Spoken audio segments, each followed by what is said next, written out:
Well, hey, folks, we're going to try something new this time. In teacher parlance, it's called flipping the classroom, but what it really amounts to is you listen and take notes to and think about the information going to be discussed here, and then come into class with some questions to ask, with some notes taken, and at least a couple of questions for the class. They can be factually based, they can be bigger ideas that came up, or things more that you wanted to know. And we talk about them in class and see if we can digest the stuff this way. What we're moving into here is the so-called rise of the West. It's a contested topic, but one thing is pretty clear. Up until the time period we've looked at this far, up until about the 15th century, look, the world really was about Asia. It was about China. It was about the Muslim empires. Europe itself had been fairly far behind. There were no major European kingdoms really until going all the way back until the time period of the ancient Greeks and ancient Romans. All begins to change. As you probably know, by the 19th century, Europe is pretty dominant across the world. The United States is kind of an extension of Europe, sort of takes over the mantle afterwards. And for better or worse, and it's some of both to be sure, it remains still a Western-dominated world today. Although whether that's true a century from now, it's hard to know. So we're going to take a look at the intellectual reasons behind that change. What is it? Thinking changed within Europe, which led to other more material changes. And that's what we'll take a look at. Again, you will want to be taking notes on this. I will ask to take a look at them the day that we're in class, and also come in with at least 2 questions that you're ready to ask the class, to ask me to further discussion here. First of all, jumping ahead of ourselves a little bit, from roughly 1400 to 1800, Europe changed dramatically. And you see all the reasons appearing before you. The Renaissance, which you know mainly as an artistic movement, but also involved new ways of thinking, asking questions, just simply trying new things. The idea that human beings mattered, that individuals mattered, that perhaps all the answers don't come from a blind belief in God, and let's stop there. The Reformation, we'll look at more the split of the Western Christian church between Catholic and Protestant. The printing press, we'll discuss the fact that information could get spread from place to place relatively quickly. The Age of Exploration, we've already looked at. The scientific revolution, we'll touch on toward the end. Tied into all of this is gunpowder, modern armies. The idea of the Enlightenment, we'll look at it in a separate section, but the idea of taking, well, the scientific ideas. If Copernicus and Galileo could understand the physical laws of the universe, well, can we do the same thing with human societies? Nation states going from small little kingdoms and city-states to big, powerful modern countries. Parliamentary republics, you don't see this everywhere, but you see the birth of the idea of what we call democracies. Early capitalism, that an economic system based on individual wealth and growth and profit. The early industrial revolution, it doesn't have a huge impact in most parts of the world by 1800, but really this is the big change that's coming in the period after. And the French Revolution, which we'll deal with in the next unit, actually the Industrial Revolution as well. But an idea that by 1800, Europe is a pretty different place. The big changes that we're seeing, Western Christendom, by the way, that certainly relates to the idea of individual nation states. Religion becomes sort of a tool of power in the hands of individual kings. The scientific revolution, well, we could go into a long discussion here about the fact that since people are questioning the very nature of things, did this come out of having already questioned the dominance of the church? A rise of a proto-capitalism. Now, proto means beginning. But once again, if the way things had always worked in terms of the church says this and we don't ask any questions, if we're starting to question that, maybe the economic order can also be questioned. And again, the Enlightenment, which we won't get to here, all of these things lead to a new way of thinking about human beings and human society. Just taking a look at this map of Europe, and I'm going to ask you for a second to stop the film and ask yourself what appears to be different from today's Europe. Now, one of the things, no doubt, that you are seeing is that there are empires that were there, the Ottoman Empire, the Austrian Habsburg Empire. They're not there anymore today. Obviously, you're seeing some major changes in what was Russia. Lithuania is nowhere near this size. You are seeing a France, you are seeing a Spain, you are seeing an England. What you are not seeing by any means is a Germany or an Italy, and that should be pretty obvious by this point. This area that I'm circling now is known as the Holy Roman Empire. It is not an empire in terms of actual control. Really what you have is a lot of people speaking, not entirely, but largely Germanic languages, nominally, in theory, in name only, under the head of a ruling family that in theory had the approval of the church to rule over it. But it's a very different Europe that will start to appear by the mid-1800s, or appear by the mid-1800s. You're not going to need to know the details of this at all, but one of the things that you know that royal families across the world have done is intermarried. The marriage that you may already know about is that Ferdinand of, I believe, Aragon and Isabel of Castile, although perhaps I have those two backwards, they get married in 1469. Doesn't necessarily mean exactly a country called Spain, but you have the huge resources of these two major Spanish kingdoms coming together. You'll notice also that in the Holy Roman Empire, the Habsburg family marries into another family which unifies Austria, Burgundy, which is a part of France, and the Netherlands. You see that the daughter, Johanna, Ferdinand Isabella, marries Philip, the Habsburg son. You are now seeing the Spanish kingdom and the Habsburg family together. Charles I is the son of Johanna and Philip. He inherits Spain and the Spanish Netherlands, which is a part of Spain, in 1516 when his father dies. He is then elected Holy Roman Emperor in 1519. Charles, by the way, has two names. He is the first Charles, the first Carlos of Spain, but he is the fifth Charles of the Holy Roman Empire. So you can call him Charles I of Spain or Charles V of the Holy Roman Empire. What this basically amounts to is one family owning a tremendous amount of territory, and even more, as you'll see in a moment. Incidentally, this little bloodline that you're seeing down leads to this unfortunate fellow at the bottom and the end of the Spanish Habsburgs. You may notice that Charles II at the bottom seems to be, well, honestly, doesn't look quite right. And he wasn't, because there was so much intermarriage, so many uncles and nieces and first cousins and close relatives that you had damaging recessive genes that were being passed on in the family. By the time Charles II takes over in 1661, he is severely mentally impaired. He is physically impaired. He apparently had a tongue so large that he could barely close his mouth. He couldn't speak, he couldn't dress himself, but by God, he is our king. One other thing, he's also sterile, meaning there will be no heir, there will be no next generation, and that creates a pretty major problem. In fact, leads to a first of numerous 18th century European wars. Again, we've seen this, I think, the other day in class, but the empire of Charles V, notice a very young man at the time, not only Spain, which of course is the wealthiest kingdom in all of Europe because of the exploration, but also he is the nominal head of the Holy Roman Empire, in particular the Netherlands, which are under direct Spanish control, and of course the wealth of the Spanish held areas in the New World. Also the Philippines, I suppose we could throw in here, although I think that is not technically under direct Spanish control until a little after his death. I don't know if that's going to work. Didn't want to go back like that. Like you for a second to not turn to a neighbor unless you're watching this with somebody, but to stop for a second and think, why might the Catholic Church have becoming less powerful by the 15th century? Now notice I do not mean powerless. There's a tendency to all or nothing it, to say, well, the Catholic Church had no power. The Catholic Church was incredibly powerful by the 15th century, but significantly less so. Can you think of any of the things that had happened that we've covered, that you've read about in the previous 2 or 3 centuries? We're seeing a nice little list here.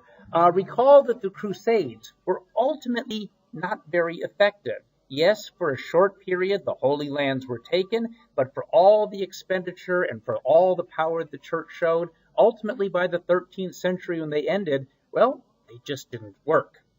They've remained largely, the Holy Lands remained almost entirely in Muslim hands.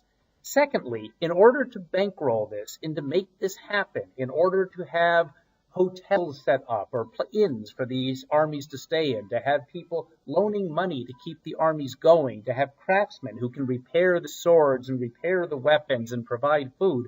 What you start seeing throughout Europe is an urbanized class, a merchant class, a banker class, people living in the cities. This tends to mean people having different motivations. It's not necessarily all about serving God. It could be about serving my own economic interests. You tend to see a rise of universities, of education. All of these are very Christian institutions at first, but start to become a little bit less specifically Christian. And the idea of nationalism, in theory, all the Crusaders were fighting for the church, fighting for Jesus, fighting for the Christian faith, but it also makes sense if local lords, local small-scale kings or princes are raising armies for this. They begin to see themselves as, well, we are French-speaking people, we are Spanish-speaking, we are German-speaking people, the beginnings of nationalism.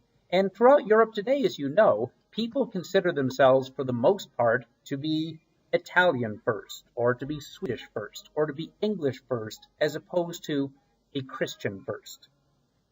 The vernacular is a wonderful world history phrase. Vernacular just means local language. Well, it's a challenge, as you'll see, but the Bible starts to be printed in local languages and spread by Gutenberg's printing press, which is functional by the 1450s. Now, this may seem kind of strange that the church insisted on Latin as the means of mass, and the Bible could not be printed in any language except Latin. Why does that matter? Well, to think about this, the church had pretty much complete control over your spirituality. You wanted to know what you needed to do to get right with God, to be able to get to heaven. You had one and only one way of finding out. What the priest told you was in that Bible. The fact that increasingly, as people move into the cities, as education and literacy spreads a little bit, and little by little, the Bible becomes available in German, in English, in French. How could you find out what you needed to do to be good with God? Well, you or someone you know could read it yourself. That's going to weaken the power of the church. You see these nation states arising. We're already seeing it with Spain. England, as you'll see a little bit later, starts to grow into a more powerful nation state. You certainly see France, and you see others appearing as well. Listen, there has been a long-standing battle between state and religion. If the church has all the power, that means less power for the local authorities. For the most part, in the 11th, 12th century, the local authorities, the local nations, the kings, they couldn't challenge the church. The church was too powerful. But once you start seeing bigger, wealthier, more powerful nation states, they begin to challenge the church. I would rather make the decisions. I want to benefit rather than the Pope in Rome. The bubonic plague, the Black Death of the mid-14th century, I don't think you can overestimate that at all. Remember, it killed maybe a third of the European population. It meant that well, first of all, the social change, the fact that people are moving off to the cities, the populations are dying out, the fact that individual laborers, those who survive, have a lot more ability to get the kind of money that they need, to get the kind of success that they need, that they can demand more in terms of wages. That's absolutely huge. But the other question is this: what was the church able to do about the plague? And honestly, the answer is nothing. Maybe the church is not as powerful. In fact, let's go a step further. Would God have allowed this to happen if we were living the right way? Perhaps not. And if God is not happy with the way we're living, this has got to be the church's fault. Now, it's not a totally linear way of thinking like that necessarily, but there is a sense that the church is doing something wrong and certainly doesn't have the power to make things right. And with that, people start looking at the practices, the indulgences that we'll talk about soon, the suggested immorality of the church. Now, you know that one of the determining features of the Catholic churches is that the priests, the popes, would remain celibate. They would not marry, except there were priests who were known throughout Europe to have 8, 10, 12, 15 different children with 3, 4, 6 different women. You had the popes who were living in absolute luxury. You had nobles who were buying bishoprics. They were buying their way into the church, buying their way into the high position as cardinals. There were stories about popes that were doing all kinds of things with girls, with boys, you name it. And people began to question, is this really the institution of God? And by the way, suggesting more not as so much a cause as an effect, the Spanish army of Charles V, the great protector of the church, the emperor of the Holy Roman Empire, his soldiers march into Rome, into the Vatican City, and completely flatten it in 1527. This certainly suggests that the church is not in the same level of power that it used to be. The guy who changed history, for better or worse, he was in many ways an unpleasant fellow. He was an intense fellow, to be sure. No question that he changed the world. He came from a reasonably wealthy background. The father was a peasant, but he was educated. He was sent off to law school. Didn't quite work for him because Martin Luther, although he received the sacraments, he received the blessings of the Catholic Church, he went to Mass regularly, he was convinced that he was still going to hell. He was damned. And he lived in, people would describe this as an extreme state of anxiety, of depression. And he couldn't figure out, because he knew that deep down he was still a sinner, despite the fact that he was doing all the church told him to do, performing all the rituals. It didn't seem to be working. One day as he was looking through his Bible, of course in Latin, and as a monk he would have read Latin, he comes across the section of Romans 1, verse 17, and the key line, the righteous will live by faith. And as Martin Luther describes it, it was like a lightning bolt hit him, forced him to fall upon the ground, and he suddenly realized the full truth. We'll come back to what that truth is in just a moment, but the idea that it was faith that mattered. The rituals of the church, receiving the blessings of the priest and confession, none of that matters. It's not about your actions. It's pure on belief in God and Jesus as his Savior. That's how you live eternally. Now, supposedly 500 years ago last week, Martin Luther, on the night before All Souls Day, which of course we just celebrated last week, went to the church in Wittenberg, which is modern-day Eastern Germany, and nailed up a group of theses, of arguments, questions about the Catholic Church's behaviors. Because the next morning, of course, everybody would be coming to church for this big holiday, and they would all read these words and these arguments and discuss them. Now, realistically, they were written in Latin. Nobody, aside perhaps from the local priest, would be able to read it. It is understood today that this is a myth. It was not really pounded up. But he certainly did write these things 500 years ago in the last week. Here are the ideas that come behind them. They are long. Some of them are complicated. Most of them are dealing with very specific things about church policies. But number one, the Bible. All answers about our soul, our lives, our spirits, they are in the Bible, and they are nowhere else. Secondly, the sacraments, those rituals, everything from marriage by a priest remaining celibate, to communion, to baptism, to your last rites before you die, to confession before a priest. Basically, Luther says, well, I went through the Bible. None of it's there. The church isn't mentioned. Now, communion. I see an example of that having happened. And I also see baptism, Jesus being baptized by John the Baptist. Those two traditional sacraments, those are good things to do. We will keep them, and the church should keep them. The others simply need to be discarded. They are made up by human beings. The key one, salvation through faith. How do you get to God? How do you get to heaven? Has nothing to do with what you do day to day. Giving money to the church doesn't do anything for you. Those other rituals, aside from communion and baptism, those other sacraments, they don't do anything for you. It is simply a wholehearted, from the soul, belief in God and his mercy. End of story. Every man a priest? Well, you will determine how to do this. It is up to you. Now, you can get help from a knowledgeable person, someone who understands the Bible, somebody who can guide you. But the idea of the special level of priest, which is an intermediary between God and the common people, he disregarded that entirely. And key, and this is what really got Luther going, indulgences. As you have read, you found many priests going around, and this was established by the church as acceptable, how to raise money for the church. The church is doing a new building project. St. Peter's Cathedral is being built right now in Vatican City. Here's the deal. You would simply have a priest say to you, "Am I right, sir, that you have been living a sinful life?" "I have."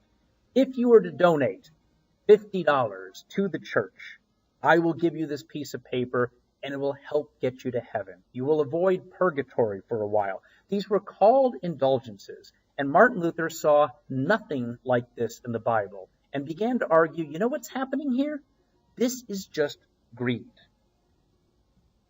Also important to know, Martin Luther did not see himself creating a new form of Christianity. It was to reform the church, not to split the church. But as you'll see, within a few years, it was clear that a split was coming. It gets nasty. Johann Tetzel, who is the priest in the area, who is going around selling these indulgences, who is one of the top religious figures, once word comes out of Luther's 95 Theses, and by the way, there was more than one copy because of the printing press which existed at this point. Johann Tetzel says, "Within 3 weeks, I shall have the heretic, Luther, thrown into the fire." Now, does he literally mean thrown into fire? Yeah, he means literally thrown into the fire. Luther responds by publicly defending Jan Hus. Jan Hus was a Bohemian, a Czech theologian from the 15th century, who in fact had published the Bible in the vernacular, in the Czech language, and was burned at the stake. Luther says Jan Hus was right. The church was wrong. Well, the church, a bull is simply a statement. I know it sounds like something else, but it's not. It says, "Mr. Luther, if you do not back down, you will be excommunicated." And Mr. Luther, as a good Catholic, you know what that means. You know that you will not be able to go to heaven. You will be closed out of the church. And surely Luther will say, "My God, I have made too great a mistake." He does not. He issues a pamphlet entitled "Against the Inexorable Bull of the Antichrist." Inexorable, that means really bad. Bull is the Pope's statement. And who is Luther calling the Antichrist? The Pope himself. Ooh, boy. Martin Luther writes to Pope Leopold. Pope Leo, I guess it is. "This bull, this statement of yours, is the sum of all impiety, blasphemy, ignorance, imprudence, hypocrisy, and lying. In a word, it is Satan and his Antichrist." It's going to be really hard to back down from this. Where are the differences? Well, as mentioned, Luther argues it's not about good works. It is simply about faith. If you believe, that's all that you need. All religious authority, it's in the Bible. The church is not mentioned in the Bible. The idea of a pope, the idea of bishops, of cardinals, the many practices, the answers are in the Bible. And the church is not, as the Catholics would argue, the hierarchy, the people that lead it. It is all people. If you are a Christian believer, you are the church. You know what? Think about this for a moment. Why would the church, the Holy Roman Empire, of course, is there. It's hand in hand with the church. Why didn't they just come down on Luther? Why didn't they just send in soldiers to kill, to slaughter, to just get rid of this guy, to teach him a lesson and put an end to it entirely? Interestingly, as you have read, a lot of German princes actually joined Luther. They supported Luther. Why might they have done that? And let's think about the peasants, the vast majority. What do you think they would think of Martin Luther? Why don't you do some thinking about this, and we'll talk about this in class. I won't provide you with a list of interpretations of what happened, but maybe jot down some notes for a moment about what might be possible answers to these questions. Yeah, stop the film, jot down a few notes. We'll talk about it in class.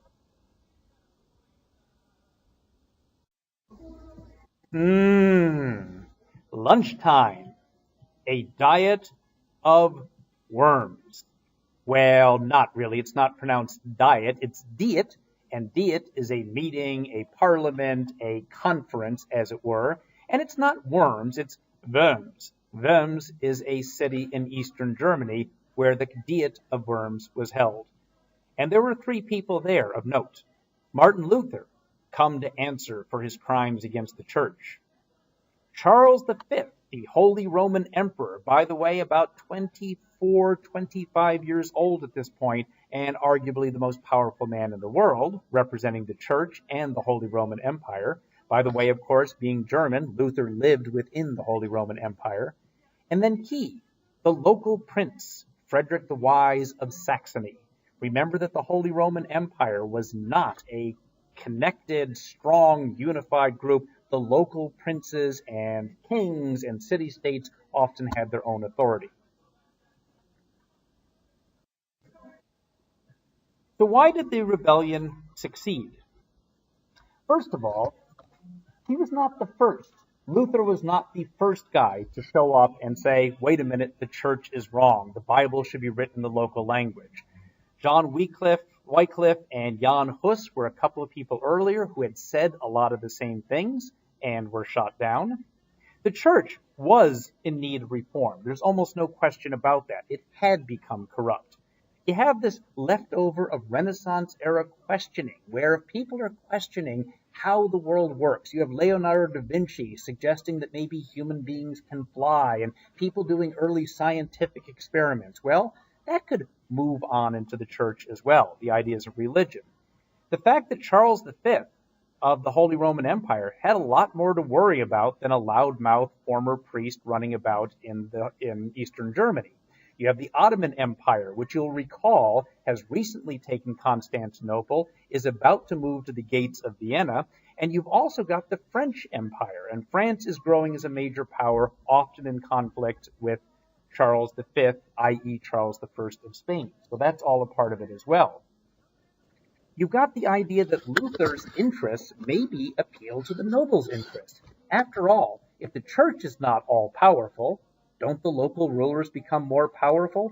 If money in the form of indulgences and otherwise are not being sent way down to the church in Rome, perhaps the money stays in the area, to be sure.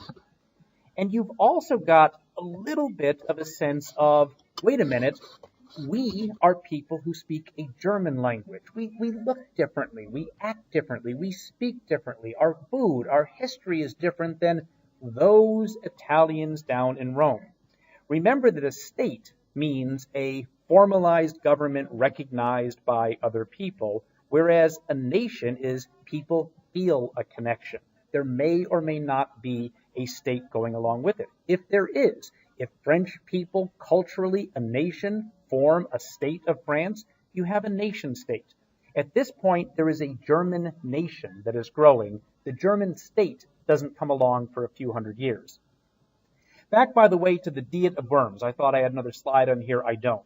This is where Charles V shows up, and the church, in effect, says, look, Martin Luther, we're going to burn you at the stake. You are going to hell. You gotta back down. And Martin Luther says, I cannot and will not recant anything that I've said. It would be unwise and unsafe to back down. Now, that's kind of a strange statement. Unsafe to say that he was wrong? I mean, he's being threatened with being burned at the stake, after all. Ask yourself for a second, we'll talk about it in class. Why would Martin Luther argue it would be unsafe? By the way, Frederick the Wise, the third guy that you saw on that slide, Frederick the Wise supported Luther, protected Luther, and dragged him away under his guard to protect him, so he could not be burned at the stake or otherwise captured by the church. Again, you can ask yourself, why was Frederick the Wise, or what might have been some of his motivations behind protecting Luther? Oh, finally, the printing press, of course, is huge. These words, 100 years earlier, and they were spoken by previous ones, John Wycliffe, Jan Hus, well, now they spread because people have a way of reading. Luther's ideas spread. John Calvin is a French-born lawyer who sets up his own version that whereas he strongly disagrees with the Catholic Church and a lot of the ideas behind it, he sets up his own ideas. The key thing for Calvinism is the idea of predestination. The key with this is, however you are born, God has already decided what's going to happen to you. Everything is written in stone. You will not live, you will not die any differently than planned. And this means, do you go to heaven or hell? You have no input, no say whatsoever.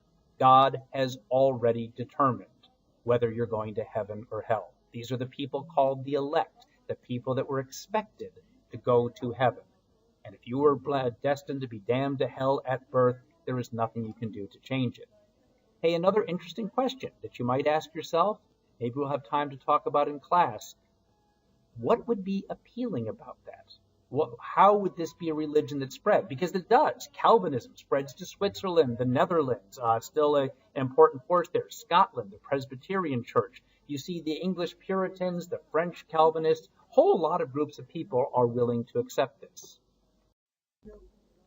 So here is your map of Europe. You will notice, by the way, where do you notice that the Catholic Church here, kind of in pink, where does it tend to hold on to its power?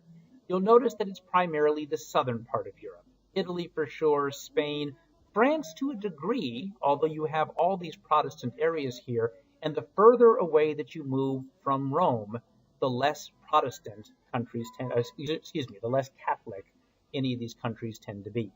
And there are some pretty clear reasons for that. England, there is a split. The Anglican Church of today, it is the Episcopal Church in the United States and other parts of the world, honestly has nothing to do with theology at all, has nothing to do with religion. Henry VIII, in fact, had been that should say Henry VIII, by the way, not Henry VII, that is a typo. Henry VIII had no problem with the Catholic Church. In fact, he had written something that was condemning Martin Luther a few years earlier, and in fact was called the great hero of the church by the Pope himself. But here's the key. Henry VIII was married and wanted a divorce. The church said, we don't do divorces. Well, Henry said, how about this? You can annul the marriage. You can pretend that it never happened. This is kind of a sneaky way to get around divorce, and the Pope refused. Henry VIII said, well, that's fine. I am then bringing England out of the Catholic Church. He sets up a new church that is called, again, the Anglican Church. I say Catholicism without the Pope. It's kind of misleading, but a lot of the rituals are there. There are bishops. Now, there are cardinals. Now, the cardinals and bishops and priests are allowed to marry, and that's a difference. But for the most part, it's similar. A lot of the rituals are there. What is the real difference? The King of England is the head of the church and not the Pope. By the way, Henry is a smart guy. Obviously, that gives him a lot of power. But rather than telling the wealthy, noble interests of England, I'm in charge of the church, I'm in charge of all, he went to the nobles, the parliament, which had been meeting since about the 13th century, and said, I have a request. I am asking you, the nobility, the parliament, represented the parliament, to allow me to be head of church. This gave Henry authority as the head of the church, which is great for Henry.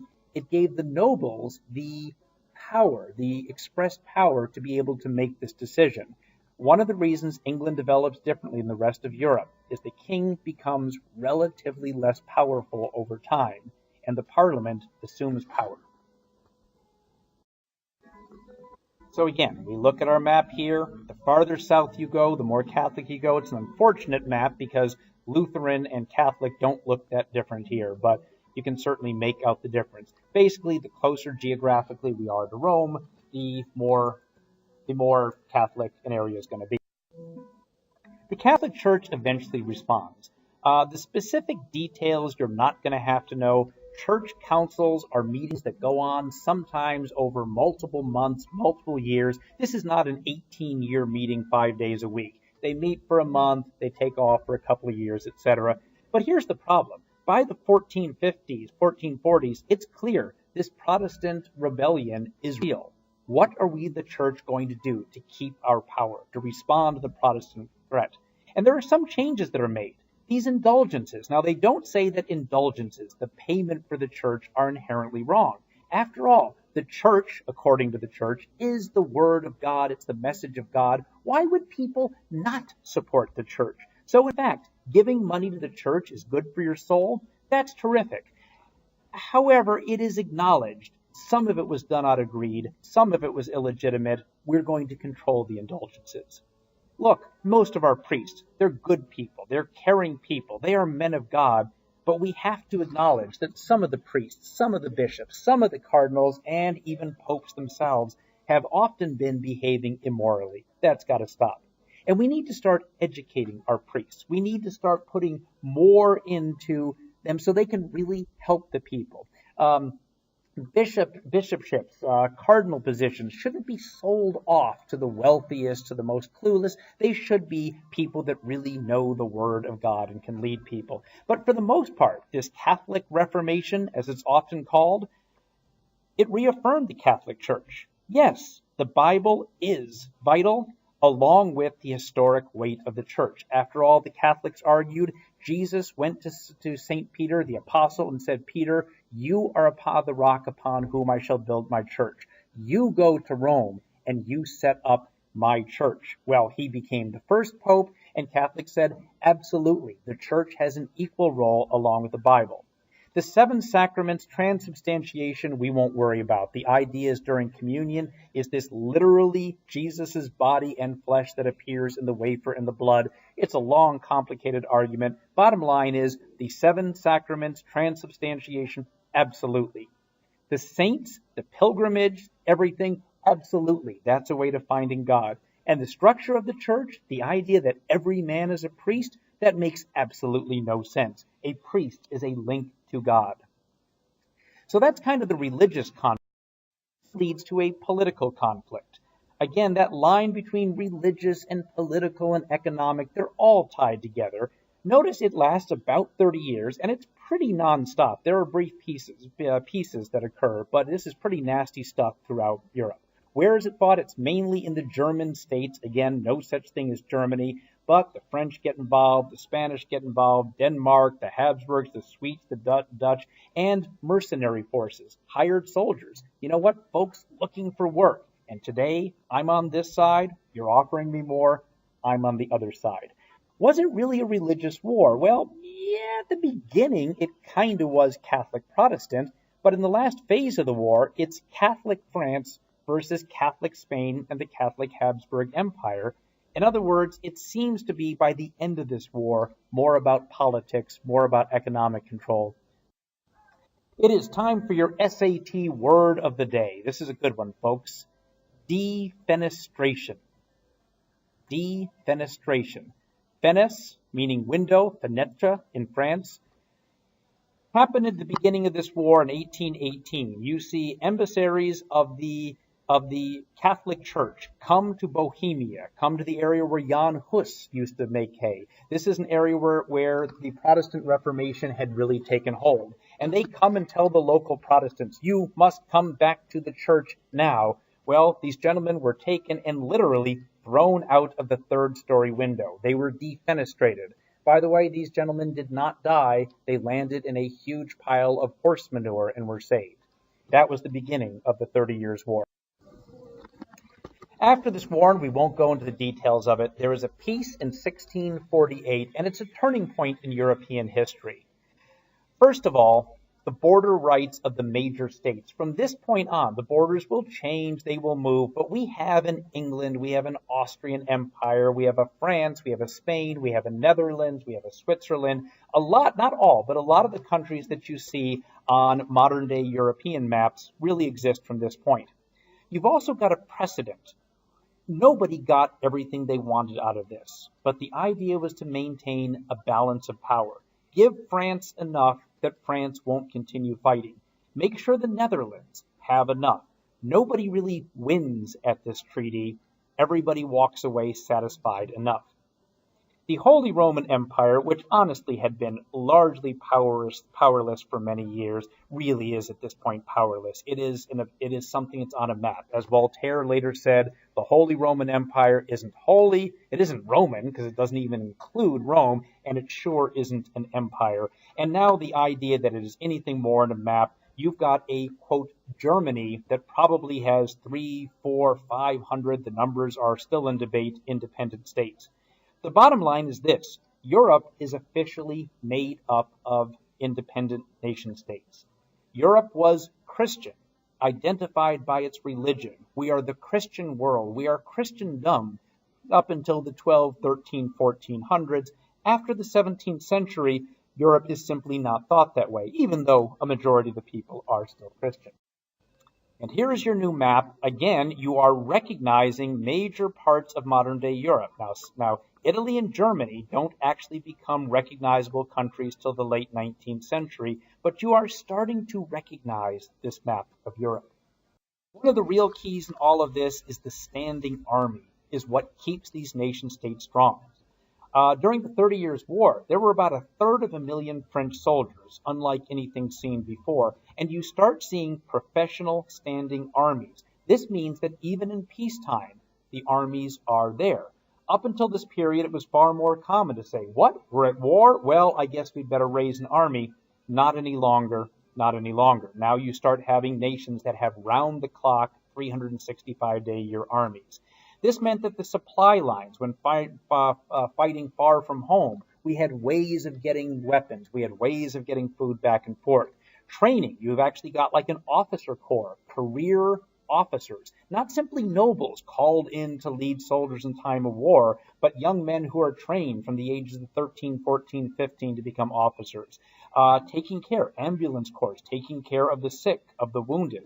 Interchangeable weapons. This is an industrial revolution, early industrial revolution. What this really, development, what this really means is, my gun's broken, throw it away and make a new one. It was a new way of developing, so you could say, no, the trigger is broken. We have 500 triggers ready to replace that.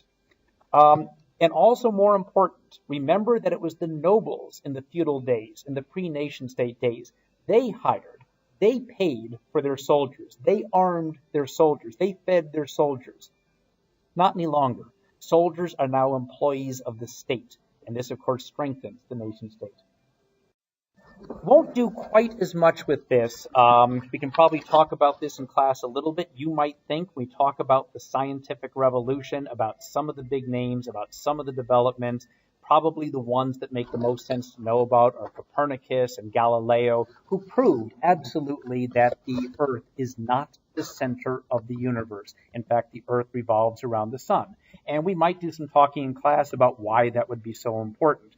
The scientific revolution isn't something that happens. It's not as if people wake up one day and say, hey, what you up to today? Not much. Hey, you want to have a scientific revolution? Oh, yeah, I've been meaning to do that. Oh, wait, I gotta go somewhere with my mom. Oh, well, how about Tuesday? Yeah, Tuesday. Of course, it doesn't happen like this. What it really amounts to is people after Renaissance period, after the questioning of the Reformation, where people are questioning religion, people begin to ask even deeper questions. And you see, at least among elite and educated people, a very different way of looking at the world. All the answers are not in the Bible. Now, most of these guys remain very, they're very Christian. They devoted to the Bible. They believe in their heaven and hell, but they believe that human beings can figure out the laws that make the world go. How come? Why do you have this scientific revolution, let's say in the 16th, 17th centuries? Some of it's just the individuals. Honestly, Copernicus, Galileo, Newton, if they don't come along, maybe it doesn't happen that way.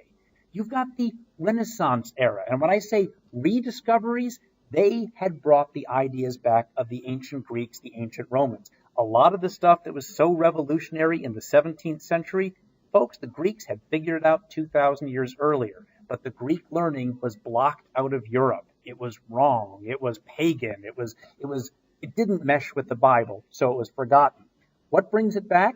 Well, of course, the Crusades, the fact that Muslim scholars had kept this stuff alive, comes back into Europe. Johannes Gutenberg and his printing press, well, absolutely. Exploration.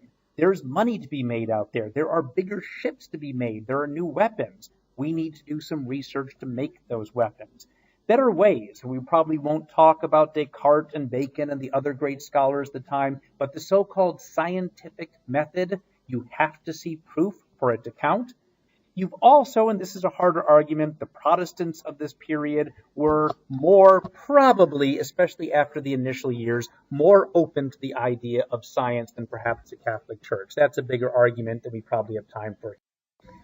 And then finally, well, so what? So what? Some of these names. So we have Gutenberg, and we have Da Vinci's ideas, and we have Bacon and Descartes, and we have Kepler and Copernicus and Newton. You know what? The vast majority of people in Europe and certainly in the world had no idea who these guys were. It absolutely didn't matter to a peasant in Russia or the Holy Roman Empire. However, there are some things that make a difference. First of all, the Age of the Enlightenment, which we're getting to later, that absolutely made a difference. It came out of the scientific revolution. Made a difference on religion. Look, with religious peoples, if the Bible isn't absolutely literally true, that opens up lines to more skepticism. Again, these early scientists, well, they were very religious people, but far less religious, or led to a less religious West that you see today.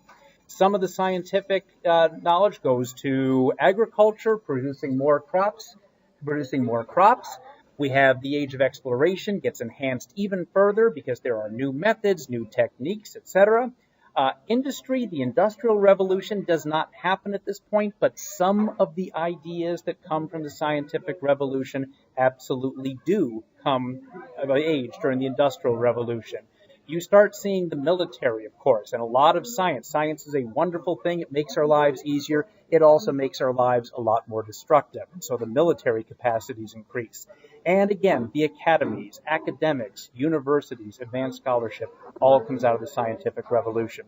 That's about it. I'd hoped to get this in less than an hour. It looks like I got it in 46 minutes, so you owe me.